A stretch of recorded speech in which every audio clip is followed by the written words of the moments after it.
Carrot పువ్వు కావాలా? విన్నారు కదండి, మా చిన్నదొర గారికి క్యారెట్ పువ్వు కావాలంట.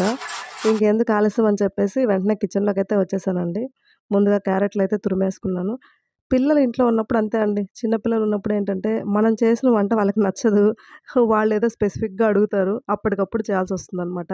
ఇలాంటి ఎక్స్‌పీరియన్స్ నాకు తెలిసి ప్రతి ఒక్క తల్లి రెగ్యులర్‌గా ఫేస్ చేసేదేనండి. నేనేదో కొత్తగా ఏమీ కాదు. సరే వాడికి ఇష్టం కదా అని చెప్పేసి క్యారెట్ ఫ్రై అయితే చేస్తున్నాను. మా ఇద్దరు పిల్లలకి కూడా అండి. మా పెద్దోడికి, మా చిన్నోడికి ఇద్దరికీ కూడా క్యారెట్ ఫ్రై అయితే ఇష్టమనమాట. డైలీ అయినా పెడితే తినేస్తారు. పులిహోర కానీ, క్యారెట్ ఫ్రై కానీ, బిండి ఫ్రై కానీ ఇవన్నమాటండి వాళ్ళ ఫేవరెట్. నాన్ వెజ్ కన్నా కూడా ఇవి ఇంకా ఇష్టంగా తింటారు.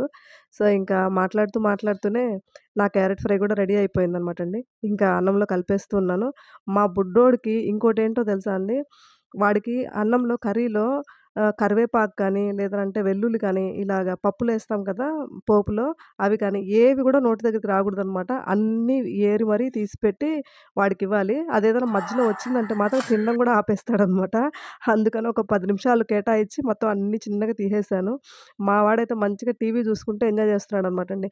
'పుష్ప' టైటిల్ సాంగ్స్ అంటే మా వాడికి చాలా ఇష్టమండి. 1 అయినా, 2 అయినా అదే పనిగా రెగ్యులర్‌గా రోజులో ఒక 100 సార్లైనా చూస్తాడు. బాన్నా? తిను.